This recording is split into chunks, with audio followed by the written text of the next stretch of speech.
Hello and welcome to Connected as we get set to laugh out loud on this week's show. Coming up on the program today, Australia's favourite bathmat is back. National TV star Agro and his friend Jamie Dunn will drop in on the couch.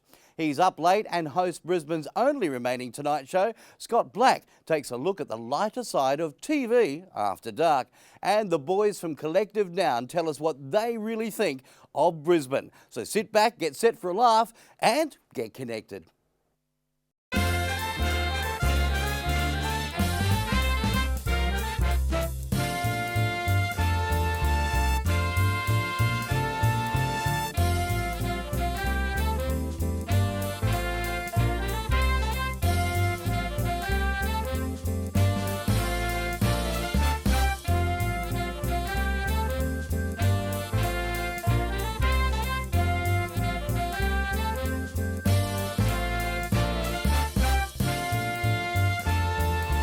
But first up on the program, as we do each and every week, it is time to check out what's happening around southeast Queensland with radio guru Greg Hinksy Hinks. How are you, mate? Mate, I'm very good. How about yourself? Exceptionally well. Getting excited because Melbourne Cup is just around the corner. It's not far away and you're looking all nice and dapper, all suited up, ready to go. I try my hardest, and I believe you got some connection with horses as well. I do, just in the waist down though. Really? Never noticed the tail before, but anyway. No, my family history. My dad, my grandfather, my uncle and my cousin are all horse trainers. Fantastic. So, and then the coincidence there is I was born on August 1, which is the horse's birthday. So it makes perfect sense that you're going to be hosting a special Melbourne Cup luncheon. That's right, at the Queensland Cricketers Club. It is going to be a wonderful day. We're going to have lots of entertainment, and of course you can watch the race on the big screens and have a bit of a flutter as well. Get yourself frocked up, get your fascinator out. I've never understood fascinators, why women want to put a dead bird onto their head. Well, see, it's fashion. You see, this is where, you know, the 80s look has sort of gone out now. Hey, there's always room for that flock of seagulls, look, let me tell you. But come along to the lunch because it is a wonderful day because it really does a lot of great things for charity. Kiss Goodbye to MS is the cause of the day, and you can get tickets via qcclub.com.au. So come along and enjoy Melbourne Cup with us. I look forward to it, mate, and seeing you there doing all of your best in emceeing the event. I'll have a go anyway.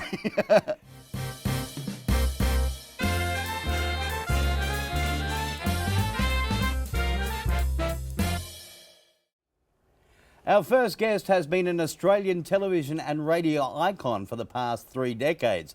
As the voice and personality of the character puppet Agro, he has delighted his audiences, both young and old, with his cheeky humour. And they both join us here in the studio. Jamie Dunn, how are you? I'm good, mate. How are you? Exceptionally well. Nice to have you on the couch at Connected. Yeah, good to be here. It really is, actually. It feels good. Yeah, coming back onto television. It's been a while since Agro's been on. Only about 50 years.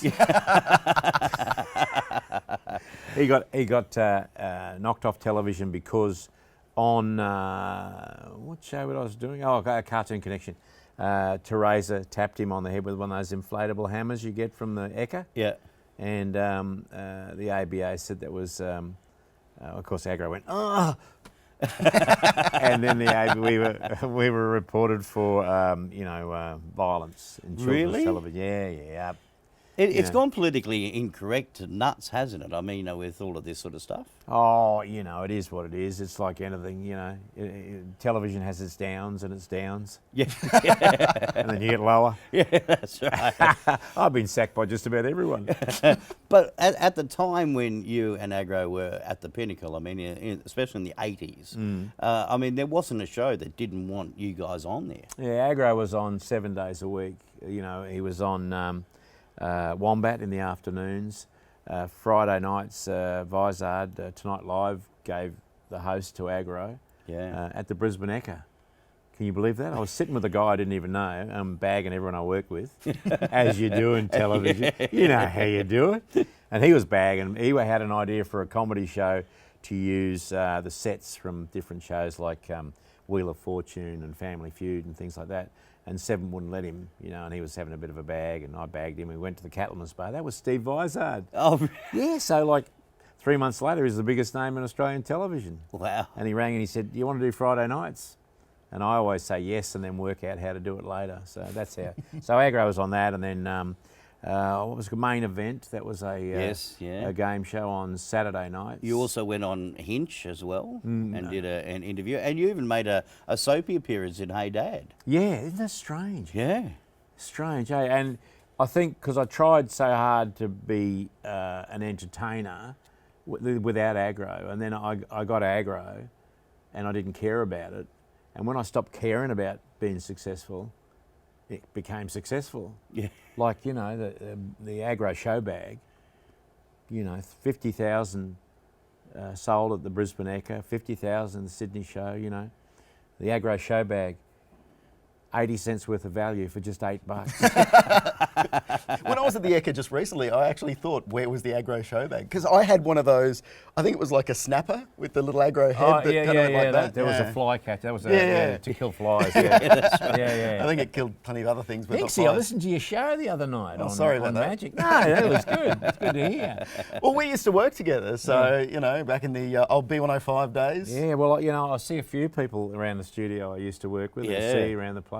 And of course, many of them are still working in the industry to some capacity. And you like to keep your hand in. I know you're working on radio yourself. Yeah, I do Saturdays on Triple M. Yeah, 7 to 9. If you wanted to. Listen. I was hired by someone younger than my son. That's really an experience. And I was sacked by someone younger than my son once. And I felt like saying to him, tuck your shirt in. Do something with your hair. But I didn't. You wanted to put him over your knee. The same guy rehired me. How bad's that? Strange industry, isn't it? I mean, like for me now, okay, I'm getting old now, but who would have thought that you could do your banking on your phone? I know that seems normal to everyone else, but to me, I'm going, oh my God, you can do your banking on your phone. And who would have thought that Australia Post would be going broke because no one sends letters anymore? Yeah. You know, like, you don't, and even the way that I guess the media is changing too. You know, I mean, a lot of things going online. You know, who would have thought that you would have seen a show of YouTube clips about cats, you know, glued together and put on prime time? You're talking about the clips, not the cats. Oh, please. It's gone a sad way, I think. Yeah, it has. Well, of course, the big news is that you and a great friend of yours, Jill Ray, Jill Ray, are going to be reuniting, but this time not in television, but live on stage. Out at Studio 2 Theatre. Studio Theatre, yep. Out at Morningside. Sorry, mate, I'm a bit old, you know. No. Look, we'll help you out, won't we? Yeah, so Jill's coming with me, and to tell you the truth, I've always worked with Jill. Yeah. Because Jill, even in the old days when kids would come up and say to Jill, you know, I've got a new bike. Well, a lot of people go, oh, that's good. But Jill goes, what colour is it? Yeah. You know, and she's just got a connection, and so. Yeah, I'm doing it with Jill. She really is the best. But I hear she's very nervous about, getting back into the throws. I love nerves. Yeah. Because I'm in the box. That's right, you don't care. I feed off nerves. What are you looking at? I'm actually looking at Agro, which is quite bizarre, really. Hinksy. How are you, mate? We're having an 80s night. What you got on? I said that flock of seagulls look well. I heard it. I changed it. Yeah, we don't need to go back to it. I stole it. So you're going to be doing this live stage show involving a lot of behind-the-scenes clips and bloopers. I couldn't believe that we put 4 shows up and they sold out within hours. Yeah. Which is probably him. It's definitely not me. I do the first half. Right. And Jill and I do the second half, and it'll be great. Jill does a little bit of an expose when she comes on, and then Agro comes up, and it'll be good. It's up late too, so I don't have to worry about kids in the audience. Yes, and it's for an adult audience, that's for sure. Yeah. Well, mate, it's great to see you. Will you stick around and sit with us on the couch for the rest of the show? I will, mate. Thank you very much. Yep, it's a pleasure. Thank you very much, Agro. And, of course, if you'd like to go and find out more about the show, you can check out studiotheatre.com.au and get your tickets now. There is 2 additional shows that have been put on, but seats are very limited, so book now, studiotheatre.com.au. Coming up after the break, Scott Black joins us in the studio to talk about Late Night Media, the company behind the Hot Steaming Pod and the Late Net Show. And welcome back to Connected as we take a look at some of the highlights of comedy in southeast Queensland. And we're now joined by Scott Black, owner and operator of Late Night Media, Hot Steaming Pod and Late Net show host as well. Welcome to the program. Thanks for having me on. It's great. Sounds as though you've got an awful lot that you got on your plate at the moment. When you say it like that, it does make me sound busy. But, you know, I still manage time to get tailored suits from Lowe's. But it's a good time. No, it's good fun to do. You can. We were talking, I guess, off camera about like with social media and the internet. There's just so much you can do now. Yes. And if you're someone who is in the mind that you just want to create and make comedy and content all the time, you can. There's no excuse not to. No, and I mean, look, you know, it's the channels that we can use now in social media to really broaden the message right out there, isn't it? Absolutely. I mean, you can be funny for 140 characters on Twitter. You can do a podcast, a YouTube channel, anything. It's fantastic the way it's opened up and the way that now the whole world is your audience. You don't have to worry about just any kind of small group. You can just go to the masses. Exactly. You were a presenter of the late night show on Bris 31 Yeah. for 5 years. 5 years. So, you know, what happened with that? Was it a case to move it to digital format? Or? I'm a huge late night historian. I mean, I grew up in the era of Johnny Carson, who's my personal idol, and you know, you got people like Letterman and Leno and Conan, and I really wanted that format to work in Australia. In America, it's just, you know, it's there. Yeah. Every channel's got a late night show on. Everyone's doing it. It's just part of the culture. So I kind of wanted to bring that here a little bit. We did 5 years, 200 episodes live for I think the last 100 or so. And it just felt like we've done what we could do for that type of show. Yeah. I have a young family, so it was like I was taking time away from them. It just felt like the time to kind of move on and try to simplify life a little bit. Well, Scott, you and Agro will have a lot in common because he was a late night show host as well. He was. Stole a lot of material. Borrowed a lot of material. I seen you on television Oh, I'm sorry. on Bris 31 That's right. when I stayed up late. Yeah, it was great fun to do it. Should have had you on. Would have done well for the ratings. Thanks a lot. Why didn't you? Your people wouldn't call my people. It was a whole schmozzle. Do you think commercial television's just about finished? It's hard to argue it's used by date. You know, with what you guys were Yeah. talking about before, Yeah. you know, there's so much content elsewhere, Yeah. and some of it's really, really clever, isn't it? You know? Absolutely. And I think things like Netflix and all that has proven that Australia is ready for that new brand of content, you know, and everyone's kind of migrating online. I think definitely in, 10, 15 years, that's the only way we're going to get content is through the internet. So I think the commercials fought it for a long time. And I think now they're starting to come to the party. It's just all about timing. I think the internet in this country needs to be slightly better. Well, people are periscoping now, which is Yeah. the next level to that, where you can go live anywhere, anytime with just your phone. Someone said it to me on Saturday night. Yeah. Do you mind if I periscope this? And I said, go right ahead. I had no idea what I was talking You about. thought you were getting lucky, didn't you? Do you mind if I periscope this? This lady said it to me. I went, Yeah, sure. one of And my I go, One of my co-hosts on Hot Steaming Pod one week, we do a trivia section at the end of every show, and she just brought her phone up, and she's holding her phone, and I'm going, what are you doing? And she goes, oh, I'm periscoping our trivia. We have like 5,000 people watching us. And I'm going, what? And she goes, yeah, I just put it up, and we're podcasting, and that's the audience. Someone's going on, going, hey, what's going on in Australia? Oh, but we'll watch that. it's on the cusp, isn't it? I mean, like Yeah. there's so much, on the net. And like only just a couple of weeks ago, I had a lovely old lady say to me, you were a clue in Mr. Wisdom's Whopper. And apparently she'd just done the crossword, Right. you know, that big crossword. And the clue was Dunn's puppet. And she wrote Agro, but she was excited. She figured that I'd made it by being a crossword clue. You can't get much higher than that in the business. You talk about the TV industry and on the cusp of this huge change. I mean, it's not just TV. I mean, radio, print, it's all going through that same Look at change. news. Like the nightly news, Yeah. it goes, this surfer was attacked by a shark. Here's someone who caught it on their phone. Yeah. You know, it's all the inserts are from out there. Exactly. And then we're- they finish with that the funny story with the the squirrel on the surfboard or something. So it's stolen. Just download it off YouTube. It's fine. But this new technology, does that open up a lot more scope for the sort of thing you do? Absolutely. I mean, I also do a lot of comedy writing. And it's opened up the fact that, like, I have clients now that are in America, Canada, UK, Germany, all over the place. And you get on Skype, you get on, Twitter and stuff, and pass information back and forth. It's quite amazing. I mean, when we get the ratings, for lack of a better term, for our podcast, we get a huge listenership from Germany and Switzerland. And we're like, oh, okay. So Do they understand me? they must. They must like something about it. So it does open up audiences. It opens up potential sponsors. It just opens up the way. And I think that the great thing now is if you're watching something and you go, "Oh, I can do that." Well, why aren't you? Well, that's it. And they can get an idea of what you do, checking out your website just very quickly. Yeah, latenightmedia.com. You can get links to everything that we do there. Fantastic, mate. Great to have you on the program. And stay on the couch with us because we've got a lot more to come, including members of Collective Noun. They're going to be joining us to talk about their online sketch work. That's next on Connected. And welcome back to Connected as we take a look at some of the comedy greats in southeast Queensland.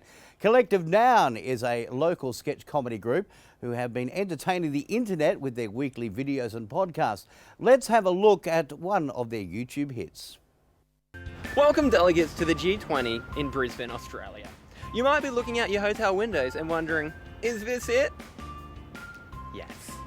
But before you judge our town, we'd like to let you know that we're actually the #1 choice for retirement of women 66 to 67 years of age with family in the area. Impressed? I thought so. Let's have a look around. Over the years, Brisbane has played host to a long list of world events. And don't worry, we have all the facilities to make sure the G20 runs smoothly. Getting around Brisbane is so easy. All you have to do is rent one of these city cycle bikes. Although they are 4 years old, they've been kept in such great condition. Look at this one. It looks like it's never even been used before. If you need somewhere nice and quiet to have your meetings, there's always the Clem 7, named after how many cars have used it. While in Brisbane, you can enjoy our world-class internet speeds. Our Wi-Fi is some of the best in the world. We also have a long list of world-class attractions. We have some of the strongest sharks in the entire world. If they can survive in this river, you know they have some pretty crazy mutations. I used to be a fish. Just like the Lincoln Memorial in America, we have also immortalised our greatest forefather, King Wally. Feeling adventurous? Why not climb Brisbane's iconic Story Bridge? It's the second best bridge climb in the country, of both available. And if you want a good extended look at the bridge, why not try driving across it between 6 and 8 a.m. or 4 and 6 p.m. on a weekday? Oi, can you guys see that down there? That's a weird looking fish. France may have given New York the Statue of Liberty, but 80s hairdresser Stefan gave us this Sky Needle, which many say even though it has a tip, it's quite pointless. During your stay in Brisbane, if you've got any questions or just need a bit of help, make sure you get in touch with the man in charge. You know, what's his name? He's short, always wears a suit, he's bald. The Forex guy. Oh, I drink like a fish. We hope you enjoy your time in Brisbane. We may be a small city. Thank you.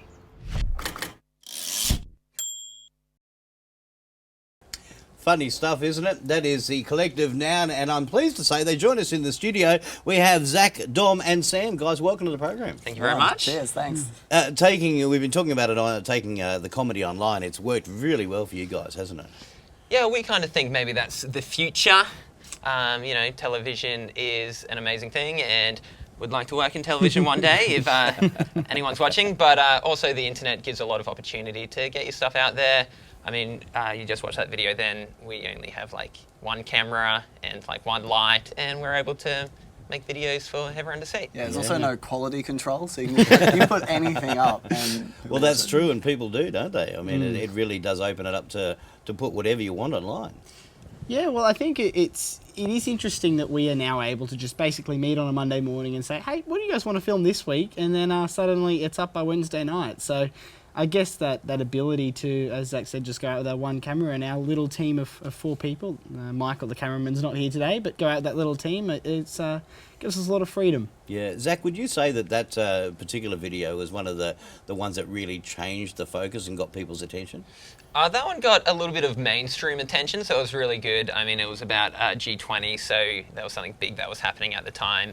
And yeah, after that, we got a lot more attention from people from Brisbane in particular, which is obviously what we were aiming for. So that's good. But I noticed with that one too, Dom, I mean, you know, TV news ran the story, you were in newspapers, I mean, radio was talking about it. I mean, everyone knew about Collective Noun then, didn't they? Yeah, well, I remember I was chatting to Zach, I think, the night before we put it up, and we were saying, you know, 1,000 views would be good for that one, and then the next morning, woke up, we were front page of the Courier Mail, so it was a bit surreal as that one climbed over the next few days and got upwards of a few 100,000. So we were really fortunate that we jumped on that event, I think. But yeah, it was certainly an exciting few days. So, Sam, when you sit down on a Monday morning, I mean, is it topical things that you're trying to take the mickey out of, or is it just something that you've been working on a while? How do you come up with the ideas? Well, it varies week to week, but if there's something big that's going on, whether in Brisbane or that people are talking about, and we have an idea to go with it, then we'll do it that way. But sometimes we'll have an idea and we'll sit on it for weeks until something topical will come up. And we're like, let's do it now. Let's do it here. Right. Well, because the big news is, you know, the return of Agro to Brisbane stages now too. So, I mean, yeah, something you're looking forward to. Don't get them started. They weren't even born when I was on. Have a look at them. 3 embryos in shirts. How long are you guys being together? Well, we were just casually dating at first, but yeah. No, so we all met at community radio. Zach, you started there 2011?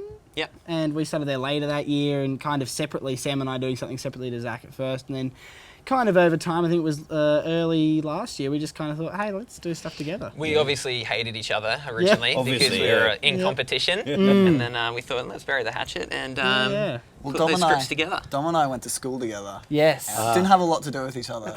Hey, we were best friends. You were a library crew. Sam was Dom's Library bully. crew. Oh, please, come on. Classic bully relationship. I like to think we hung out a lot at school, but every time I talk about our school days, Sam remembers them very differently to how I do. 2 different sides of the tracks, no doubt. Yeah, more or less. I think Sam had a little bit more what you might call street cred than I did with my real estate shows. So, yeah. And I think the library thing didn't help out, mate.